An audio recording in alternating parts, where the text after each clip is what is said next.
मंच पर आसीन दिल्ली के प्रदेश अध्यक्ष माननीय मंत्री गोपाल राय जी, हमारे साथी सांसद भाई राघव चड्ढा जी, भाई सुशील गुप्ता जी, दिल्ली के एक एक हमारे कार्यकर्ता साथी, विधायक, पार्षद, सबसे पहले आप सबको हृदय की गहराइयों से बधाई देना चाहता हूं कि अरविंद केजरीवाल जी के नेतृत्व में 10 साल के अंदर आम आदमी पार्टी राष्ट्रीय पार्टी बन गई। यह आज एक सपने के सच होने के बराबर है। 10 साल पहले जब अरविंद केजरीवाल जी के नेतृत्व में आम आदमी पार्टी का गठन हुआ था तो हमने सपने में नहीं सोचा था कि 10 साल में हमें राष्ट्रीय पार्टी का दर्जा मिल जाएगा। बीजेपी के लोग, कांग्रेस के लोग, बड़ी बड़ी पार्टियों के लोग मजाक उड़ाते थे कि ये पार्टी राजनीति में आई है, ऊंट पहाड़ के नीचे आया है, अब तो इसका पता नहीं चलेगा। लेकिन कम संसाधनों के बावजूद एक एक कार्यकर्ता की मेहनत से, अरविंद केजरीवाल के कुशल नेतृत्व से आज 10 साल में यह सपना सच हुआ है। इसके लिए आप सब लोग बधाई के पात्र हैं। वो करोड़ों लोग जिन्होंने अरविंद केजरीवाल पर अपना भरोसा जताया, वो करोड़ों लोग जिन्होंने आम आदमी पार्टी की नीतियों पर अपना भरोसा जताया, वो करोड़ों लोग जिन्होंने दिल्ली के अंदर 3 बार से आम आदमी पार्टी की सरकार बनाकर जनता के हित में आजादी के बाद काम जितना वादा किया उससे ज्यादा पूरा करके दिखाया अरविंद केजरीवाल ने। यह काम दिल्ली के अंदर हमारी सरकार ने, केजरीवाल जी की सरकार ने किया। बिजली पे, पानी पे, शिक्षा पे, स्वास्थ्य पे। आजादी के बाद किसी सरकार ने सोचा था क्या? किसी सरकार ने, किसी मुख्यमंत्री ने सोचा था क्या कि गरीब के घर में रोशनी तो होनी चाहिए लेकिन उस रोशनी की कोई कीमत नहीं होनी चाहिए? अगर किसी ने सोचा तो अरविंद केजरीवाल ने सोचा। किसी मुख्यमंत्री ने सोचा कि जो नारा किसी जमाने में समाजवादी लोग, तमाम बड़े बड़े नेता लगाते थे, राष्ट्रपति हो या चपरासी की संतान, सबको शिक्षा एक समान, ये सपना अगर किसी ने सच करके दिखाया, बाबा साहब डॉक्टर भीमराव अंबेडकर जी के सपने को अगर जमीन पर किसी ने सच करके दिखाया तो उस नेता का नाम है अरविंद केजरीवाल। आज गरीब का बच्चा उसी सरकारी स्कूल में पढ़ता है जहां अमीर के बच्चे पढ़ते हैं। आज दिल्ली के सरकारी स्कूलों में स्विमिंग पूल का निर्माण, एथलीट के ग्राउंड, हॉकी के ग्राउंड, दिल्ली के सरकारी स्कूलों को अंतर्राष्ट्रीय स्तर पर ख्याति मिल रही है। अमेरिका के राष्ट्रपति की पत्नी हिंदुस्तान आती है तो कहती है हमको अरविंद केजरीवाल और मनीष सिसोदिया का स्कूल देखना है। यह दिल्ली के अंदर अरविंद केजरीवाल जी ने करके दिखा। कोई सोच सकता था? बहुत सारी सरकारें बनी आजादी के बाद इस देश में, लेकिन एकमात्र सरकार है जिसने इस दर्द को महसूस किया कि एक ऑटो वाला जब अपनी बेटी को कॉलेज भेजता है तो सुबह अपनी जेब की तरफ देखता है कि बस के यात्रा के लिए हमारे जेब में 100 रुपए, 50 रुपए है कि नहीं है।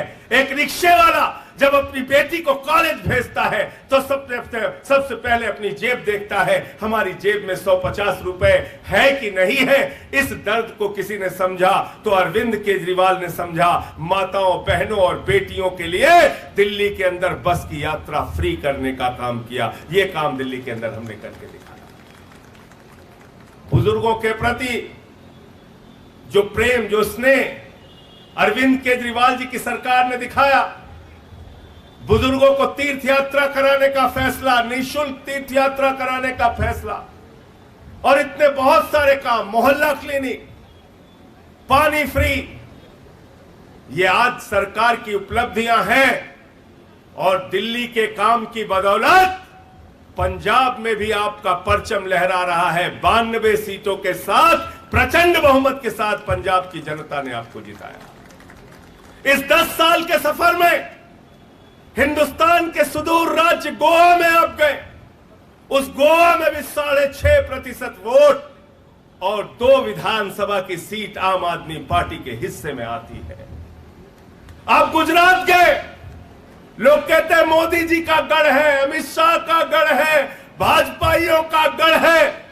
उस गढ़ को अगर तोड़ने का काम किसी ने किया तो आपके नेता अरविंद केजरीवाल और आम आदमी पार्टी ने किया। 14% वोट गुजरात में और 5 विधानसभा की सीटें वहां पर जीत दिया। तो 10 साल के अंदर दिल्ली में 3 बार सरकार, अरविंद केजरीवाल जी की शानदार सरकार, वादे से ज्यादा काम करने वाली आम आदमी पार्टी की सरकार, पंजाब के अंदर 92 सीटों के साथ भगवंत मान जी की सरकार, जनता के हित में काम करने वाली सरकार, गुजरात में 5 विधानसभा की सीटें और 14% वोट और गोवा में 6.5% वोट और 2 विधानसभा की सीटें। और इसके बाद चुनाव आयोग ने कल आपको राष्ट्रीय पार्टी का दर्जा दे दिया। राष्ट्रीय पार्टी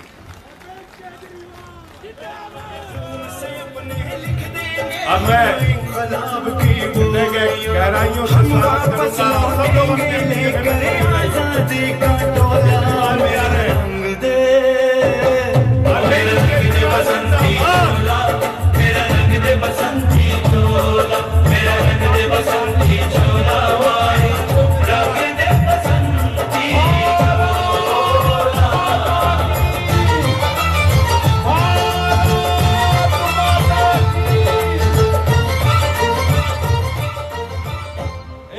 सभी साथी दोनों हाथ की मुट्ठियां बांधेंगे और पूरी ताकत से दोनों हाथ की मुट्ठियां बांध करके एक बार जयकारा लगाएंगे। भारत माता की। जो बैठे हैं उनकी आवाज नहीं आ रही, खड़े हो जाओ अगर आवाज नहीं आ रही है तो। भारत माता की। एक कलाम, एक कलाम, वंदे वंदे। मैं बोलूंगा बधाई हो, बधाई हो। आपको बोलना है केजरीवाल जी बधाई हो, बधाई हो, बधाई हो, बधाई हो, बधाई हो, बधाई हो, बधाई हो।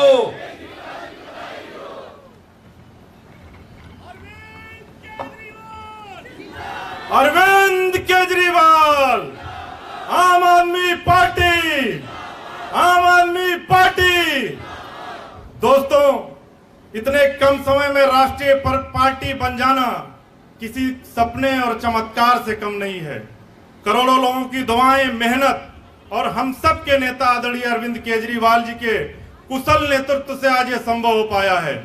2 लाइनों से मैं सीधे अरविंद केजरीवाल जी को आवाज दूंगा कि तूफानों से आंख मिलाओ, तूफानों से आंख मिलाओ, सैलाबों पर वार करो और मल्लाहों का चक्कर छोड़ो, तैर कर दरिया पार करो। जोरदार तालियों से स्वागत करिए हिंदुस्तान की पढ़ी लिखी मजबूत आवाज आदरणीय अरविंद केजरीवाल जी का।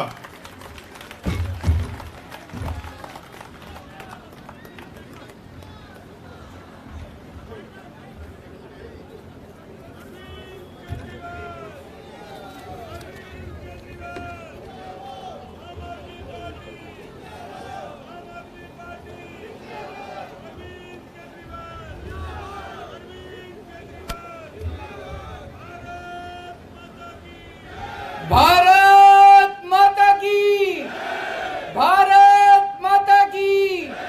इनकलाब, इनकलाब, वंदे वंदे। गजब ही हो गया, अद्भुत, चमत्कार, अकल्पनीय। ऐसे लगता है जैसे कल का ही दिन था। 10 साढ़े 10 साल पहले 26 नवंबर 2012 को हमारी पार्टी बनी। तब तो किसी ने सोचा भी नहीं था कि एक एमएलए भी बन पाएगा। ये भी उम्मीद नहीं थी कि एक एमएलए बनेगा। और आज 10 साढ़े 10 साल के अंदर आम आदमी पार्टी देश की राष्ट्रीय पार्टी बन गई है। 1300 से ज्यादा पार्टियां हैं देश में, पूरे देश में 1300 से ज्यादा पार्टियां, और उनमें केवल 6 पार्टियां राष्ट्रीय पार्टियां हैं, और उन 6 में से केवल 3 पार्टियां हैं जिनकी एक या एक से ज्यादा राज्यों के अंदर सरकारें हैं। उन 3 में आम आदमी पार्टी आती है, बीजेपी, कांग्रेस, आम आदमी पार्टी। तो सबसे पहले मैं सभी कार्यकर्ताओं को तहे दिल से बहुत बहुत बधाई देता हूं, सभी सपोर्टर्स को, हमारे शुभचिंतकों को, हमारे वोटर्स को, और सबसे ज्यादा हमारे क्रिटिक्स को, जो हमें बताते रहते हैं समय समय पे कि हम क्या गलतियां कर रहे हैं। उन सभी लोगों को मैं तहे दिल से बहुत बहुत बधाई देता हूं, शुक्रिया अदा करता हूं। भगवान ने वहां से, उस वक्त तो अपने पास कुछ भी नहीं होता था, ना पैसे थे ना आदमी थे। पैसे आज भी नहीं है, आदमी बहुत हैं, आज लोग बहुत हैं,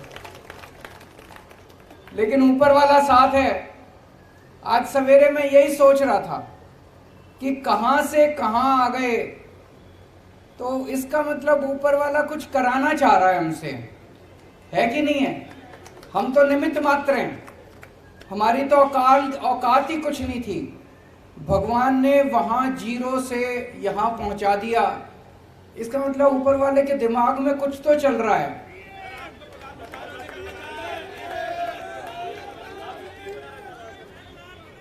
ऊपर वाला कुछ तो हमसे, देश के लिए कुछ तो कराना चाह रहा है।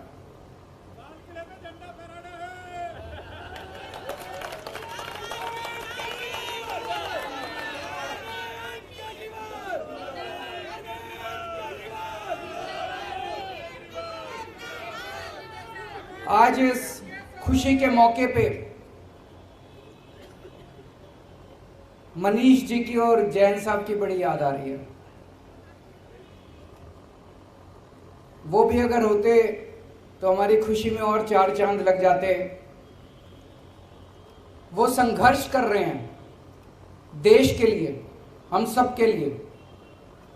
इस वक्त देश की सारी राष्ट्र विरोधी ताकतें, जो इस देश का भला नहीं चाहती, जो इस देश की तरक्की नहीं चाहती, वो सारी ताकतें मिलके आम आदमी पार्टी का विरोध कर रही है।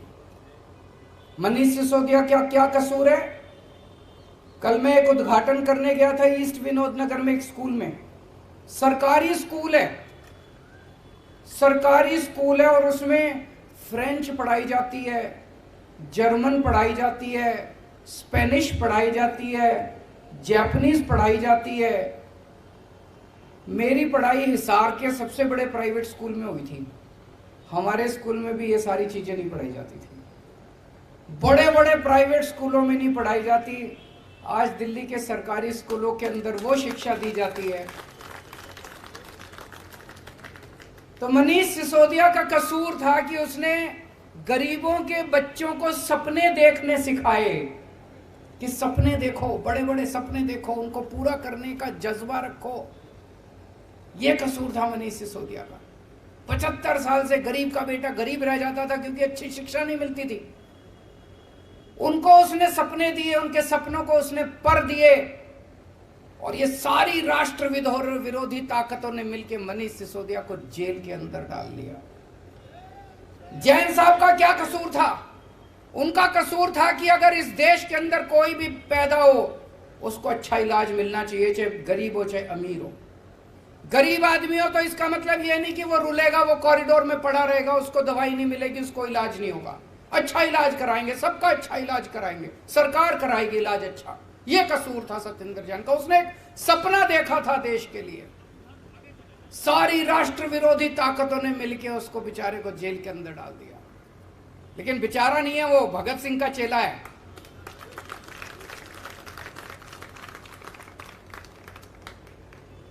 तो ये सारी राष्ट्र विरोधी ताकतें आम आदमी पार्टी को रोकना चाहती है, लेकिन ऊपर वाला हमारे साथ है। किसी की हिम्मत नहीं है। मैं हमेशा कहता हूं, no one can stop the idea whose time has come. इस पूरी यात्रा में बहुत सारे ऐसे लोग हैं जिन्होंने बहुत कुर्बानियां दी, बहुत संघर्ष किए।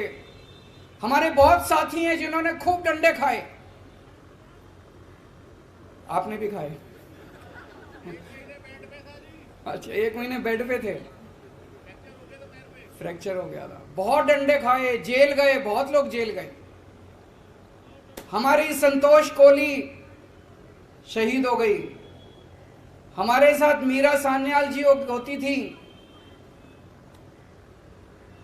बिपिन करके एक लड़का था पंजाब में, चुनाव में प्रचार के दौरान उसका हार्ट अटैक हो गया। और भी ऐसे कई लोग हैं जिनको हमने इस यात्रा के दौरान खोया है। आज इस मौके पे हम उन सबको याद करते हैं और भगवान से प्रार्थना करते हैं कि उन सबको शांति दे, उनकी आत्मा को शांति दे, अपने श्री चरणों में उनको स्थान दे। बहुत सारे ऐसे लोग हैं जिन्होंने बहुत संघर्ष किया। अपने परिवार, नौकरी करते थे, अच्छी अच्छी नौकरियां छोड़ के आ गए, क्योंकि उन्होंने सबने सपना देखा था कि एक दिन ऐसा आएगा जब देश के अंदर अच्छी शिक्षा मिलेगी। वो सब बड़े खुश हैं कि दिल्ली के अंदर, अब पंजाब के अंदर जिस तरह से मॉडल गवर्नेंस का बनाया जा रहा है, उनके सपने पूरे हो रहे हैं।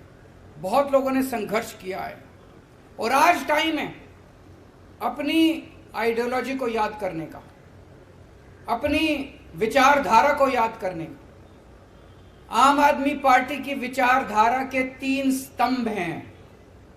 याद है ना सबको? याद नहीं है? 3 स्तंभ हैं। कट्टर ईमानदारी, मर जाएंगे, देश के साथ गद्दारी नहीं करेंगे, बेईमानी नहीं करेंगे, एक टाइम की रोटी कम खा लेंगे लेकिन बेईमानी नहीं करेंगे। बेईमानी का पैसा घर में नहीं आएगा। कट्टर ईमानदारी। दूसरा स्तंभ है कट्टर देशभक्ति। देश के लिए जरूरत पड़ेगी तो जान हाजिर है, फांसी पे चढ़ जाएंगे।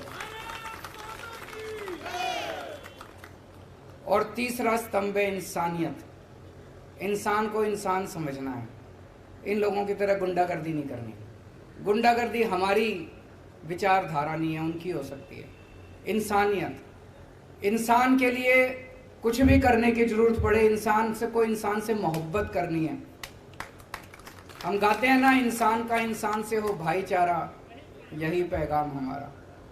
तो इंसानियत तीसरी हमारी आइडियोलॉजी है। पहली बार देश के अंदर पहले कहते थे चुनाव लड़ने के लिए इतना पैसा चाहिए, बेईमानी तो करनी पड़ती है। हमने दिखा दिया कि ईमानदारी से चुनाव लड़े भी जा सकते हैं और जीते भी जा सकते हैं। हमने दिखा दिया कि ईमानदारी से सरकार चलाई भी जा सकती है और सफल सरकार चलाई जा सकती है। हमने साबित कर दिया कि सफल सरकार तो ईमानदारी से ही चलाई जा सकती है, बेईमानी से सफल सरकार नहीं चलाई जा सकती।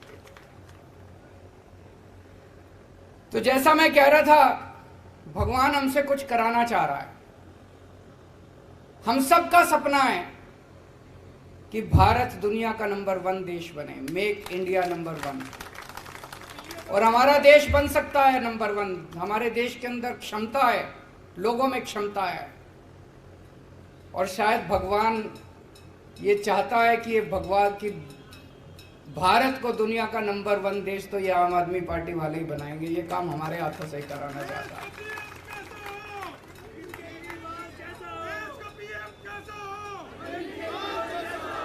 देश की राजनीति के अंदर राजनीति को एक नई दिशा दी है।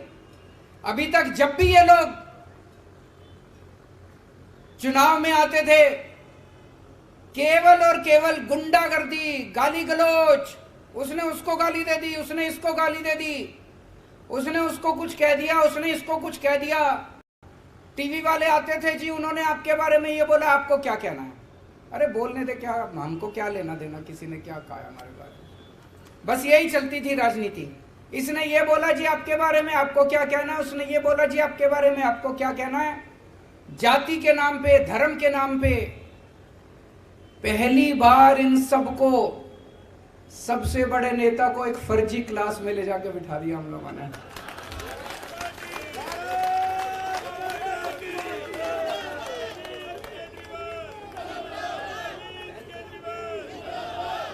वो पता नहीं असली स्कूल में गए कि नहीं गए, लेकिन इस जिंदगी में उनको एक दिन असली स्कूल में भी भेजेंगे।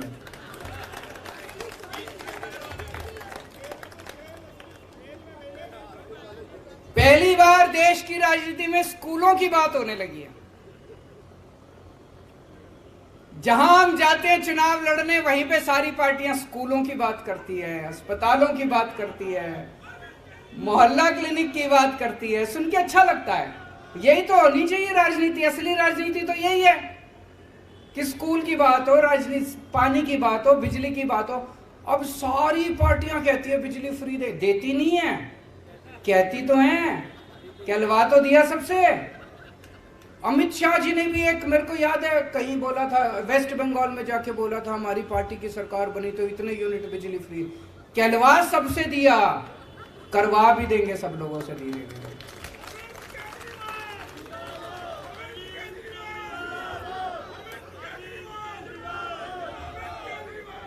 एक बारी और सब लोगों को याद दिला दूं, कई बार बोल चुका हूं, हम लोग आम आदमी पार्टी में मरने मिटने के लिए, देश के लिए आए हैं। अगर किसी के मन के कोने में कभी आए पद की इच्छा, पैसे की इच्छा, प्रतिष्ठा की इच्छा, तो या तो वो फीलिंग निकाल देना और या आम आदमी पार्टी छोड़ देना। गलत पार्टी में आ गए।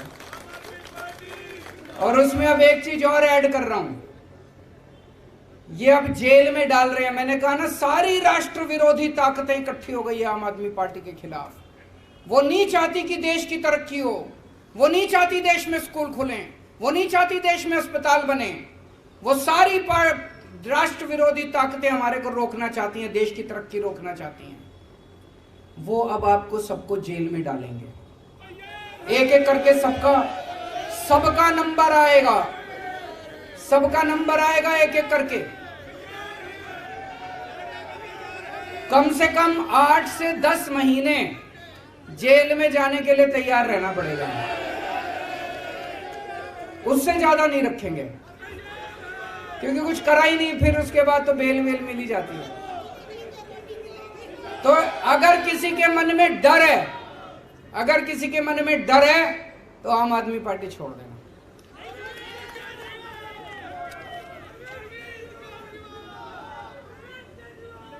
जैसा मैंने कहा, आज 2 किस्म की राजनीति देश के अंदर चल रही है। एक पॉजिटिव राजनीति, आपने देखा होगा दिल्ली के अंदर हम चुनाव लड़े, हमने कभी किसी को गाली नहीं दी।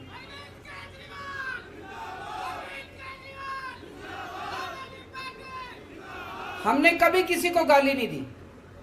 हम हमेशा, मैंने पिछले चुनाव में, दिल्ली के चुनाव में, चुनाव के पहले बोल दिया था कि भाई मैंने 5 साल में काम किए, अगर आपको मेरे काम अच्छे लगे तो मेरे को वोट देना, नहीं तो मेरे को वोट मत देना। काम के नाम पे वोट मांगे हमने। पंजाब में गए, हमने अपनी गारंटियों के नाम पे वोट मांगे। गोवा में गए, गुजरात में गए, अपनी गारंटियों के नाम पे, काम पे वोट मांगे। ये पॉजिटिव राजनीति है। और ये लोग जो गुंडागर्दी करते हैं, मारकाट करते हैं, लड़ाई झगड़े करते हैं, गाली गलौज करते हैं, ये नेगेटिव राजनीति है। इस देश को पहली बार हम लोगों ने एक पॉजिटिव राजनीति दी है। आज इस मंच से इस देश की जनता को आह्वान करना चाहता हूं कि भारत को नंबर 1 देश बनाने के लिए आम आदमी पार्टी के साथ जुड़िए। और आम आदमी पार्टी से जुड़ने के लिए एक नंबर दे रहा हूं, उस नंबर पे जो जो लोग देश भर में, आप तो जुड़े हुए हैं, आपको करने की जरूरत नहीं है, इस पे मिस कॉल मारें जो जो देख रहे हैं। 987-1010-101 987-1010-101 इस नंबर पे मिस्ड कॉल मारें आम आदमी पार्टी से जुड़ने के लिए। और अंत में भगवान से प्रार्थना करता हूं कि अगर इस देश की सेवा के लिए ये जान चली जाए तो अपने को बहुत सौभाग्यशाली समझूंगा। इस शरीर का कतरा कतरा, मेरे शरीर के खून का कतरा कतरा इस देश के लिए अगर शहीद हो जाए तो अपने आप को बहुत सौभाग्यशाली समझूंगा। देश के उन सब करोड़ों लोगों को सलाम जिन लोगों ने इतने कम समय में आम आदमी पार्टी पे इतना विश्वास किया, इतनी बड़ी हमको जिम्मेदारी दी। राष्ट्रीय पार्टी बनने की जिम्मेदारी कोई छोटी जिम्मेदारी नहीं है, बहुत बड़ी जिम्मेदारी है। ऊपर वाले से प्रार्थना करता हूं कि ये जिम्मेदारी पूरी ईमानदारी और निष्ठा के साथ हम लोग पूरी कर पाएं, ऐसा हमें ताकत दें, हमें सद्बुद्धि दें। बहुत बहुत शुक्रिया। भारत माता की।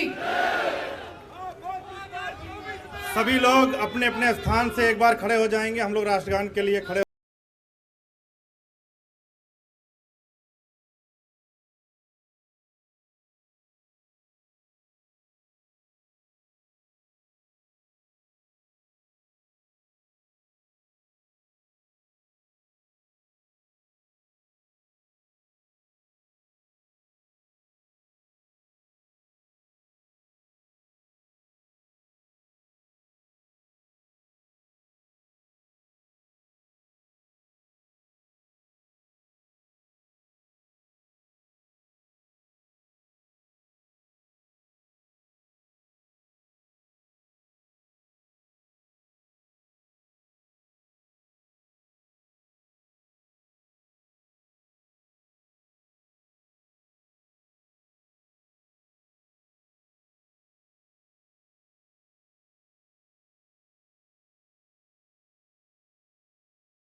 मेरा रंग दे बसंती चोला, मेरा